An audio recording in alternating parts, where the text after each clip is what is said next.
ನಮಸ್ಕಾರ. ಕನ್ನಡಿಗರ ನೆಚ್ಚಿನ ಒನ್ ಇಂಡಿಯಾ ಕನ್ನಡ ಯೂಟ್ಯೂಬ್ ವಾಹಿನಿಗೆ ನಿಮಗೆ ಸ್ವಾಗತ. ನೀವು ನೋಡ್ತಾ ಇದ್ದೀರಾ ವಿಸ್ಡಮ್ ಕೆಫೆ. ಇದು ನಿಮ್ಮ ಹರಟೆಯ ಕಟ್ಟೆ. ನಾನು ನಿಮ್ಮ ಹೋಸ್ಟ್, ದೋಸ್ತ್ ಮತ್ತೆ ಕೋಚ್ ಸ್ಮಿತಾ ಅಯ್ಯಂಗಾರ್. ನಾನು ನಿಮ್ಮ ಹತ್ರ ಮಾತಾಡೋದು ಫಿನ್ಲೆಂಡ್ ಇಂದ. ವಿಸ್ಡಮ್ ಕೆಫೆ ಅಂತ ಹೇಳಿದ್ರೆ ನಮ್ಮ ಆಚಾರ ವಿಚಾರಗಳ ಜೊತೆನಲ್ಲಿ ಗ್ರಹಗಳ ಗೋಚಾರದ ಬಗ್ಗೆ ಕೂಡ ಮಾತನಾಡುವಂತ ಒಂದು ಶೋ.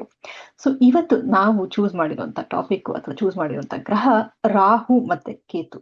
ಸೊ ಈ ರಾಹು ಕೇತು ಕಥೆಗಳನ್ನು ಸಾಕಷ್ಟು ಕೇಳಿರಬಹುದು. ಬೇರೆ ಬೇರೆ ರೀತಿಯ ಗ್ರಂಥಗಳಲ್ಲಿ ಬೇರೆ ಬೇರೆ ಕಥೆಗಳನ್ನು ಕೇಳಿರಬಹುದು ನೀವು. ಆದ್ರೆ ಈ ರಾಹು ಕೇತು ಅನ್ನೋದು ಹೇಗ್ ಬಂದಿದ್ದು? ಸಮುದ್ರ ಮಂಥನ ನಡಿಬೇಕಾದ್ರೆ ಸ್ವರಭಾನು ಅನ್ನೋ ಒಂದು ರಾಕ್ಷಸ ಇರ್ತಾನೆ. ಸಮುದ್ರ ಮಂಥನ ನಡೆದಾಗ ಅದರಿಂದ ಎಷ್ಟೊಂದು ಸಾಮಗ್ರಿಗಳು ಆಚೆ ಬರುತ್ತವೆ. ಅದರಲ್ಲಿ ಅಮೃತ ಕೂಡ ಒಂದು. ಸೊ ಆ ಅಮೃತನ ದೇವತೆಗಳಿಗೆ ಮಾತ್ರ ಕೊಡ್ಬೇಕು ಅನ್ನೋ ಒಂದು ಉದ್ದೇಶದಿಂದ ವಿಷ್ಣು ಮೋಹಿನಿ ರೂಪವನ್ನ ತಾಳಿ ಅವರು ಈ ದೇವತೆಗಳಿಗೆ ಅಮೃತನ ಹಂಚ್ತಾ ಇರ್ತಾರೆ. ಸೊ ಆ ಟೈಮ್ನಲ್ಲಿ ಏನಾಗುತ್ತೆ, ಸ್ವರಭಾನು ಅನ್ನೋ ರಾಕ್ಷಸ ತಾನು ಕೂಡ ಬಂದು ದೇವತೆಗಳ ಪಂಕ್ತಿಯಲ್ಲಿ ಕೂತ್ಕೊಂಡು ಆ ಅಮೃತದ ಒಂದು ಗುಟುಕ ಏನಿದೆ ಅದು ನುಂಗು ಬಿಡುತ್ತೆ. ಸೊ ಈಗ ಏನಾಗತ್ತೆ, ಈ ವಿಷಯನ ಸೂರ್ಯ ಮತ್ತೆ ಚಂದ್ರ ಆ ಕಡೆ ಕೂತಿರ್ತಾರೆ ಈ ಸ್ವರಭಾನು ಅನ್ನೋ ರಾಕ್ಷಸನಿಗೆ. ಸೊ ಅವ್ರು ಏನ್ ಹೇಳ್ತಾರೆ, ಹೋಗಿ ವಿಷ್ಣುವಿಗೆ ಕಂಪ್ಲೇಂಟ್ ಮಾಡ್ತಾರಂತೆ. ನೋಡಿ, ಇವನು ರಾಕ್ಷಸ ಆದ್ರೂ ಬಂದು ಕೂತ್ಕೊಂಡು ನಮ್ ಜೊತೆನಲ್ಲಿ ಕೂತ್ಕೊಂಡು ಹೀಗೆ ಅಮೃತನ ತಗೊಂಡ್ಬಿಟ್ಟಿದ್ದಾನೆ. So you have to punish him ಅನ್ನೋ ತರ ಹೇಳ್ತಾರೆ. ಸೊ ಅವಾಗೇನಾಗತ್ತೆ, ವಿಷ್ಣು ಆ ಸ್ವರಭಾನು ಅನ್ನೋ ರಾಕ್ಷಸನ ಕತ್ತಿಗೆ ತನ್ನ ಸುದರ್ಶನ ಚಕ್ರದಿಂದ ಕತ್ತನ್ನ ಕಡ್ದು ಬಿಡ್ತಾನೆ. ಅವಾಗ ಏನಾಗತ್ತೆ, ಅಮೃತ ಸೇವನೆ ಆಗಿರೋದ್ರಿಂದ ಅವರು ಸಾಯೋದಕ್ಕಾಗಲ್ಲ, ಅವರು ಅಮರರಾಗ್ತಾರೆ. ಆಯ್ತಾ? ಆದ್ರೆ they can't B alive because there head is cut. ಅಂದ್ರೆ ತಲೆ ಕಡ್ದಿರೋದ್ರಿಂದ ಬದುಕಿರೋದಕ್ಕೂ ಆಗೋದಿಲ್ಲ, ಅಮೃತ ಕುಡ್ದಿರೋದ್ರಿಂದ ಸಾಯೋದಕ್ಕೂ ಆಗೋದಿಲ್ಲ. ಸೊ ಆಗ ಏನಾಗತ್ತೆ, ಒಂದು ಹಾವಿನ ಒಂದು ಹಾವನ್ನು ಕೂಡ ಇದೇ ರೀತಿ ಒಂದು ಅರ್ಧ ಕಟ್ ಮಾಡಿ ತಲೆಯನ್ನ ಕೇತುಗೆ ಫಿಕ್ಸ್ ಮಾಡ್ತಾರೆ. ಅಂದ್ರೆ ಈ ಸ್ವರಭಾನು ಅನ್ನೋ ರಾಕ್ಷಸನ ಬಾಡಿಗೆ ಆ ಹಾವಿನ ತಲೆಯನ್ನ ಫಿಕ್ಸ್ ಮಾಡ್ತಾರೆ. ಹಾಗೆ ಆ ತಲೆಗೆ ಹಾವಿನ ಬಾಲವನ್ನ ಫಿಕ್ಸ್ ಮಾಡ್ಕೊಡ್ತಾರೆ. So they are technically dead but they can't be dead. ಆದ್ರೆ ಹಾಗೆ ನೀವು ಅದನ್ನ ಈಗ ಸೈಂಟಿಫಿಕಲಿ ನೋಡ್ತು ಅಂತ ಹೇಳಿದ್ರೆ, ರಾಹು ಕೇತುಗಳು they are the astronomical nodes ಅಂತ ಹೇಳ್ಬೋದು. ಈ ಅರ್ತ್ ಮತ್ತೆ ಮೂನ್ ರೊಟೇಟ್ ಆಗುತ್ತಲ್ಲ, ಆ ಆಕ್ಸಿಸ್ ಪಾಯಿಂಟ್ಸ್ ಏನಿದೆ, ನಾರ್ತ್ ನೋಡ್ ಮತ್ತೆ ಸೌತ್ ನೋಡ್, ಎಲ್ಲಿ ಆ ಎರಡು ಸರ್ಕಲ್ ಹೀಗೆ ಮೀಟ್ ಆಗುತ್ತಲ್ಲ, ಆ ಜಾಯಿಂಟ್ಸ್ ಏನಿದೆ ಅದು ರಾಹು ಮತ್ತೆ ಕೇತು ಅಂತ. ಸೊ ನೀವ್ ಅದನ್ನ ಅಬ್ಸರ್ವ್ ಮಾಡ್ತು ಅಂತ ಹೇಳಿದ್ರೆ, ಟೆಲಿಸ್ಕೋಪ್ ಇರ್ಲಿಲ್ಲ, ಏನೂ ಇರ್ಲಿಲ್ಲ, ಕಂಪ್ಯೂಟರ್ಸ್ ಇರ್ಲಿಲ್ಲ, ಹೇಗೆ ಅವರು ಕಂಡುಹಿಡ್ಕೊಂಡ್ರು, ಹೇಗೆ ಗೊತ್ತಾಯ್ತು? ಹಾಗೇನೆ ನಮ್ಮ ಒಂದು ಎಕ್ಲಿಪ್ಸ್ಗಳು ಅಂದ್ರೆ ಗ್ರಹಣಗಳಾಗೋ ಟೈಮ್ ಕೂಡ ಈ ರಾಹುಕೇತುಗಳ ಮೂವ್ಮೆಂಟ್ ಮೇಲೆನೆ ಡಿಸೈಡ್ ಆಗೋದು. ಅದನ್ನ ಕೂಡ ಹಾಗೇನೆ ಕ್ಯಾಲ್ಕುಲೇಟ್ ಮಾಡೋದು. ಸೊ ಇವಾಗ ಹೇಗೆ ಈ ರಾಹುಕೇತು ನಾ ಹೇಳಿದ್ನಲ್ಲ, they can't be dead but they have to B dead. So ತಲೆ ಕಡ್ದಿರೋದ್ರಿಂದ ಅವರು ಸಾಯಲೇಬೇಕು, ಆದ್ರೆ ಅಮೃತ ಕುಡಿದಿರೋದ್ರಿಂದ ಅವರು ಅಮರರಾಗ್ತಾರೆ. ಸೊ ಹೇಗೆ ಇದು? ನೀವು ಅದನ್ನ ಟೆಕ್ನಿಕಲಿ ನೋಡೋದಾಯ್ತು ಅಂತ ಹೇಳಿದ್ರೆ, ರಾಹುಕೇತುಗಳಿಗೆ ಮಾಸ್ ಇಲ್ಲ. ಅಂದ್ರೆ ನಾರ್ತ್ ನೋಡ್ ಸೌತ್ ನೋಡ್ಗೆ ಮಾಸ್ ಇಲ್ಲ, ಗ್ರಾವಿಟಿ ಇಲ್ಲ, ಅಟ್ಮಾಸ್ಫಿಯರ್ ಇಲ್ಲ, ಸರ್ಫೇಸ್ ಇಲ್ಲ, ಏನೂ ಇಲ್ಲ. ಆದ್ರೂ ಅದರ ಒಂದು ಎಕ್ಸಿಸ್ಟೆನ್ಸ್ ಕಾಣುತ್ತೆ ಯಾವಾಗ? ಗ್ರಹಣ ಆಗುವಾಗ. ಗ್ರಹಣ ಆಗುವಂತ ಟೈಮ್ನಲ್ಲಿ ರಾಹುಕೇತುಗಳ ಮಧ್ಯೆ ಸನ್ ಮತ್ತೆ ಮೂನ್ ಅಂದ್ರೆ ಸೂರ್ಯ ಚಂದ್ರ ಯಾವಾಗ ರಾಹುಕೇತು ಇರುವಂತಹ ಕಾನ್ಸ್ಟಲೇಷನ್ ಅಲ್ಲಿ ಸಂಚಾರ ಆಗತ್ತೆ ಅಥವಾ ಗೋಚಾರ ಆಗತ್ತೆ, ಆ ಟೈಮ್ನಲ್ಲಿ ನಿಮಗೆ ಈ ಗ್ರಹಣಗಳು ಆಗತ್ತೆ ಅಲ್ವಾ? ಸೊ ನೀವು ಟೆಕ್ನಿಕಲಿ ಅಬ್ಸರ್ವ್ ಮಾಡ್ತು ಅಂತ ಹೇಳೋದಾದ್ರೆ, ರಾಹುಕೇತುಗಳು they are not a physical body. Mass ಇಲ್ಲ, ಸಬ್ಸ್ಟೆನ್ಸ್ ಇಲ್ಲ, ಸರ್ಫೇಸ್ ಇಲ್ಲ, ಏನೂ ಇಲ್ಲ. ಆದ್ರೆ ಅವರ ಎಕ್ಸಿಸ್ಟೆನ್ಸ್ ಏನಿದೆ ಅದು ನಮಗೆ ಫೀಲ್ ಆಗತ್ತೆ, ಆ ಪವರ್ ಏನಿದೆ ಅದು ಫೀಲ್ ಆಗತ್ತೆ. ಸೊ ಇದೇ ಆ ಮಿಸ್ಟ್ರಿ ಏನ್ ಹೇಳ್ತಾರೆ, ಈ ಎಕ್ಲಿಪ್ಸ್ ಗಳ ಮಿಸ್ಟ್ರಿ ಅಂದ್ರೆ ಇದು ಗ್ರಹಣಗಳ ಮಿಸ್ಟ್ರಿ ಅಂತ ಹೇಳ್ಬೋದು ಇದನ್ನ.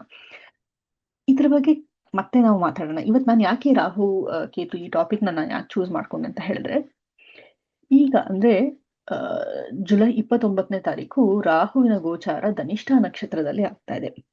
ಧನಿಷ್ಠ ನಕ್ಷತ್ರ ಕುಜನ ನಕ್ಷತ್ರ. ಸೊ ರಾಹು ಎಕ್ಸಾಲ್ಟೇಷನ್ ಪಾಯಿಂಟ್ ಅನ್ನೋದು ಅದು ಮೃಗಶಿರ ನಕ್ಷತ್ರದಲ್ಲಿ ಆಗುತ್ತೆ, ಅದು ಕೂಡ ಕುಜನ ನಕ್ಷತ್ರ. ಧನಿಷ್ಠ ನಕ್ಷತ್ರದ ಕ್ಯಾರೆಕ್ಟರಿಸ್ಟಿಕ್ಸ್ ಏನು, ರಾಹು ಅಲ್ಲಿಗೆ ಹೋದ್ರೆ ಏನಾಗತ್ತೆ, ಇದೆಲ್ಲದ್ರ ಬಗ್ಗೆ ಕೂಡ ನಾವು ಡೆಫಿನೆಟ್ಲಿ ಮಾತಾಡೋಣ. ಮುಂದಿನ ಸಂಚಿಕೆನಲ್ಲಿ ಇದ್ರ ಬಗ್ಗೆ ಮಾತಾಡ್ತೀನಿ. ಆದ್ರೆ ಇವಾಗ ನಾವು ರಾಹುನ ಅರ್ಥ ಮಾಡ್ಕೊಳ್ಬೇಕು ಅಂತ ಹೇಳಿದ್ರೆ, ರಾಹು ಬರೀ ತಲೆ. Okay, there is no body. So action ಇಲ್ಲ, ತಲೆ. ಸೊ ರಾಹು ತಲೆ ಅಂತ ಹೇಳಿದ್ರೆ ವಿಪರೀತ ಯೋಚನೆ. ಅದಕ್ಕೇನೆ ಹೇಳ್ತಾರೆ ನಿಮ್ಮ ಮನಸ್ಸು ಅಂದ್ರೆ ಚಂದ್ರನ ಜೊತೆನಲ್ಲಿ ರಾಹು ಇತ್ತು ಅಂತ ಹೇಳಿದ್ರೆ ಮನಸ್ಸಿಗೆ ತುಂಬಾ ಯೋಚನೆ. ಯಾಕೆಂದ್ರೆ ಇಷ್ಟು ಡೀಪ್ ಥಿಂಕಿಂಗ್ ಥಾಟ್ಸ್ ಕೊಡ್ತಾರೆ, ಓವರ್ ಥಿಂಕಿಂಗ್ ಇರತ್ತೆ ಇಂಥವ್ರಲ್ಲಿ. ಆದ್ರೆ ಅದನ್ನ ಆಕ್ಷನ್ಗೆ ಪರಿವರ್ತನೆ ಮಾಡೋದಕ್ಕೆ ತುಂಬಾನೇ ಕಷ್ಟ ಆಗತ್ತೆ ಇಂಥವ್ರಿಗೆ. So they have thoughts but they can't convert it into actions. So this is a challenge that they see. ಯಾಕೆ ಇವಾಗ ನಮ್ಗೆ ಅರ್ಥ ಆಗ್ತಾ ಇದೆ, ಯಾಕೆಂದ್ರೆ ಆ ಅಬ್ಸೆಷನ್ ಏನಿತ್ತು, ರಾಹು ಯಾವ ರೀತಿಯ ಒಂದು ಕ್ಯಾರೆಕ್ಟರಿಸ್ಟಿಕ್ಸ್ ಅಂದ್ರೆ ಇವಾಗ ನಮ್ಮ ಯೋಚನೆಗಳೆಲ್ಲ ಎಲ್ಲಿ ನಮ್ಮ ತಲೆಯಲ್ಲೇ ಬರೋದು ಅಲ್ವಾ. ಸೊ ಆ ಯೋಚನೆಗಳು ರಾಹು ಯಾವ ರೀತಿ ಅಂತ ಹೇಳಿದ್ರೆ, ಅಮೃತ ಬೇಕು ಅಂದ್ರೆ ಬೇಕೇ ಬೇಕು, ಅದು ಹೇಗಾದ್ರೂ ಸಿಗ್ಲಿ ನನ್ಗೆ, ಅದು ಬೇಕು ಅಂತಂದ್ರೆ ಬೇಕೇ ಬೇಕು, ನಾನು ಅದನ್ನ ದಿನನಾದ್ರೂ ಸರಿ ನಾನು ತಗೊಳ್ತೀನಿ ಅಂತ ತಗೊಂಡಾಯ್ತು, ರೈಟ್. ಅದ್ರ ಪರಿಣಾಮ ಏನಾಗುತ್ತೆ ಅಂತ ಕೂಡ ಯೋಚನೆ ಮಾಡಿಲ್ಲ. ಗೊತ್ತಾಗಿ ನಾನ್ ಸಾಯ್ಬೋದು, ಇನ್ನೇನೋ ಆಗತ್ತೆ, ನೋ ನಥಿಂಗ್, ಆ ತರ ಯಾವ ಥಾಟ್ಸು ಇರ್ಲಿಲ್ಲ. Was a go getter. So ಯಾರಿಗೆ ಈ ರಾಹುವಿನ ಇನ್ಫ್ಲುಯೆನ್ಸ್ ಇರುತ್ತೆ ಅವ್ರನ್ನ ನೀವು ಅಬ್ಸರ್ವ್ ಮಾಡ್ತು ಅಂತ ಹೇಳಿದ್ರೆ ಏನೇ ಆಗ್ಲಿ ಜೀವನದಲ್ಲಿ ಅವರು ಸೋಲನ್ನ ಒಪ್ಪೋದಿಲ್ಲ. ಖಂಡಿತ ಅವ್ರಿಗೆ ಏನು ಮನ್ಸಲ್ಲಿ ಇರುತ್ತೆ, ಆ ಒಂದು ಛಲ ಇರುತ್ತಲ್ಲ ಅದಿದ್ದೇ ಇರುತ್ತೆ. And they always succeed in what they want. ಅವ್ರಿಗೆ ಏನ್ ಬೇಕೋ ಅದು ಬೇಕು. ಅಬ್ಸೆಷನ್ ಅಂತಾರಲ್ಲ, ಅತಿಯಾದ ಅಬ್ಸೆಷನ್ ಕೊಡುತ್ತೆ ರಾಹು. ಸೊ ಅದು ಒಂದಿರುತ್ತೆ. ಅಂಡ್ ಕೇತು ಈಗ ಡಿಟ್ಯಾಚ್ಮೆಂಟ್ ಅಂತ ನಾವು ಹೇಳ್ತೀವಿ. ಇವಾಗ ಆಸ್ಟ್ರಾಲಜಿನಲ್ಲಿ ತಗೊಳ್ಬೇಕು ಅಂತ ಹೇಳಿದ್ರೆ ಕೇತು ಡಿಟ್ಯಾಚ್ಮೆಂಟ್ ಪ್ಲಾನೆಟ್ ಅಂತ ಹೇಳ್ಬೋದು. ಯಾಕೆ? ಒಂದು ಅಸೆಂಡಿಂಗ್ ನೋಡ್, ಒಂದು ಡಿಸೆಂಡಿಂಗ್ ನೋಡ್. ಓಕೆ. ಸೊ ರಾಹು ಅನ್ನೋದು ನಾರ್ತ್ ನೋಡ್ ಆಗತ್ತೆ, ಕೇತು ಇಸ್ ಸೌತ್ ನೋಡ್ which is descending 180 degrees apart. ಯಾವಾಗ್ಲೂ ಅಷ್ಟೇನೆ ಎದ್ರ ಬದ್ರಿನ ಮನೆಯಲ್ಲೇ ಇರೋದು. ಅಂಡ್ ಆಲ್ಸೋ ಯಾವಾಗ್ಲೂ ಉಲ್ಟಾನೇ ಅವರು ಓಡಾಡೋದು. ಲೈಕ್ ಈವನ್ ಕಾನ್ಸ್ಟಲೇಷನ್ ಅಲ್ಲಿ ಆಲ್ವೇಸ್ ಇನ್ ರೆಟ್ರೋಗ್ರೇಡ್ ಮೋಷನ್. ಯಾಕೆ ಅಂತ ಹೇಳಿದ್ರೆ ನಿಮ್ಗೆ ಸೂರ್ಯ ಚಂದ್ರ ಹೀಗೆ ಆಕ್ಸಿಸ್ ಪಾಯಿಂಟ್ ಮೂವ್ ಆಗ್ತಾ ಇದ್ದಂಗೆ ಆಕ್ಸಿಸ್ ನೋಡ್ಸ್ ಏನಿದೆ ಅದು ಉಲ್ಟಾ ಮೂವ್ ಆಗುತ್ತೆ. ಓಕೆ. ಸೊ ಆದ್ರಿಂದ ಇದು ರೆಟ್ರೋಗ್ರೇಡ್ ಮೋಷನ್ ಅಲ್ಲಿ ಯಾವಾಗ್ಲೂ ಏನೋ ಇರುತ್ತೆ. ಸೊ ಎವ್ರಿ ಟೈಮ್ ಈ ರಾಹು ಕೇತು ಇರುವಂತಹ ಜಾಗಗಳಲ್ಲಿ ಫುಲ್ ಮೂನ್ ಆದಾಗ ಚಂದ್ರಗ್ರಹಣ ಆಗತ್ತೆ, ಅಮಾವಾಸ್ಯೆ ಆದಾಗ ಸೂರ್ಯಗ್ರಹಣ ಆಗತ್ತೆ. ಓಕೆನಾ.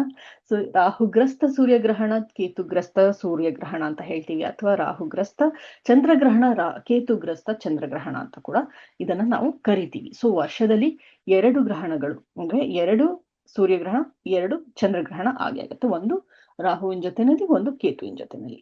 ಯಾವಾಗ? ಅಮಾವಾಸ್ಯ ದಿನ ಒಂದು ಸೂರ್ಯಗ್ರಹಣ ಆಗತ್ತೆ. ಓಕೆ. ಅಂಡ್ ಪೂರ್ಣಿಮೆ ದಿನ, ಫುಲ್ ಮೂನ್ ಇರೋ ದಿನ ಬಂದು ಚಂದ್ರಗ್ರಹಣ ಆಗತ್ತೆ. ಕರೆಕ್ಟಾ?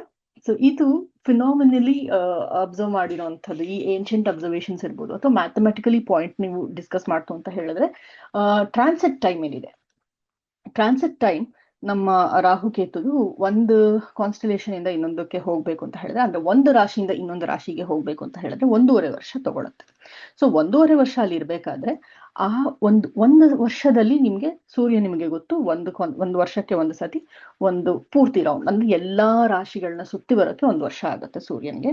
ಅದೇನೆ ಚಂದ್ರನಿಗೆ ಆಗ್ಬೇಕು ಅಂತ ಹೇಳಿದ್ರೆ 288 ಡೇಸ್ ಆಗತ್ತೆ. ಅಂದ್ರೆ 28 ದಿನ, 288 ಅಲ್ಲ ಸಾರಿ, ಅರೌಂಡ್ 300 ಡೇಸ್ ಆಗತ್ತೆ.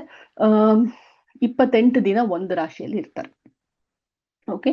ಸೊ ಈ ಒಂದು ಮ್ಯಾಥಮೆಟಿಕಲ್ ಕ್ಯಾಲ್ಕುಲೇಷನ್ ತಗೊಂಡ್ರೆ ನಾವು ಪ್ರತಿ ಒಂದು ವರ್ಷದಲ್ಲೂ 2 ಸೂರ್ಯಗ್ರಹಣ ಆಗತ್ತೆ, 2 ಚಂದ್ರಗ್ರಹಣ ಆಗತ್ತೆ. ಒಂದೊಂದ್ಸತಿ ಈ ಅಧಿಕ ಮಾಸ ಅಂತ ಬಂದಾಗ ಆ ಬ್ಯಾಲೆನ್ಸಿಂಗ್ ಏನ್ ನಡೆಯುತ್ತೆ ಆ ಟೈಮ್ ನಲ್ಲಿ ಬೇಕಾದ್ರೆ ಒಂದೊಂದ್ಸತಿ 3 ಚಂದ್ರಗ್ರಹಣ ಕೂಡ ಆಗಬಹುದು. ಓಕೆ. ಸೊ ಈ ಕ್ಯಾಲ್ಕುಲೇಷನ್ಸ್ ಎಲ್ಲ ಹೇಗ್ ಮಾಡಿದ್ರು ಅಲ್ವಾ ನಮ್ಮ ಹಿಂದಿನವರು. ಇನ್ನೆಲ್ಲ ತಿಳ್ಕೊಳ್ಬೇಕು ಅಂತಂದ್ರೆ ಒಂಥರ ತುಂಬಾನೇ ಫ್ಯಾಸಿನೇಟಿಂಗ್ ಫ್ಯಾಕ್ಟ್ಸ್ ಅಂತ ಅನ್ಸುತ್ತೆ. ಇನ್ನೊಂದು ವಿಷಯ ಗೊತ್ತಾ ನಿಮ್ಗೆ, ನಾ ಇವಾಗ ಹೇಳ್ದೆ ಅಲ್ವಾ, 18 ಇಯರ್ಸ್ ಆಗುತ್ತೆ ಒಂದು ಫುಲ್ ರೌಂಡ್ ಮಾಡ್ಬೇಕು, ಎಲ್ಲ ಕಾನ್ಸ್ಟಲೇಷನ್, ಎಲ್ಲ ರಾಶಿ 12 ರಾಶಿ ಫುಲ್ ಸುತ್ತು ಬರೋದಕ್ಕೆ 18 ವರ್ಷ ಆಗುತ್ತೆ. ಹಾಗೆ ಒಂದು ರಾಶಿಯಿಂದ ಇನ್ನೊಂದು ರಾಶಿಗೆ ಹೋಗೋದಕ್ಕೆ 1.5 ವರ್ಷ ಆಗತ್ತೆ. ಅದೇ ನೀವು ಈ ಎಕ್ಲಿಪ್ಸ್ ಪ್ಯಾಟರ್ನ್ ಅಂತ ನೀವು ಅಬ್ಸರ್ವ್ ಮಾಡ್ತು ಅಂತ ಹೇಳಿದ್ರೆ, this is called sorrows cycle ಅಂತ ಒಂದಿದೆ. ಓಕೆ. ಅದು ಹೇಗೆ ಅಂತ ಹೇಳಿದ್ರೆ it's a geometrical pattern which is formed by ಈ ಎಕ್ಲಿಪ್ಸ್ ರಿಪೀಟಿಂಗ್ ಪ್ಯಾಟರ್ನ್ ಅದು. ಸೊ ಎಕ್ಲಿಪ್ಸ್ ನ ನೀವು ಯಾವಾಗ ಗ್ರಹಣ ಆಗುತ್ತೆ ಅದನ್ನ ನೀವು ಕ್ಯಾಲ್ಕುಲೇಟ್ ಮಾಡಿ ಒಂದು ಪ್ಯಾಟರ್ನ್ ತರ ಡ್ರಾ ಮಾಡ್ತು ಅಂತ ಹೇಳಿದ್ರೆ that is called sorrow cycle.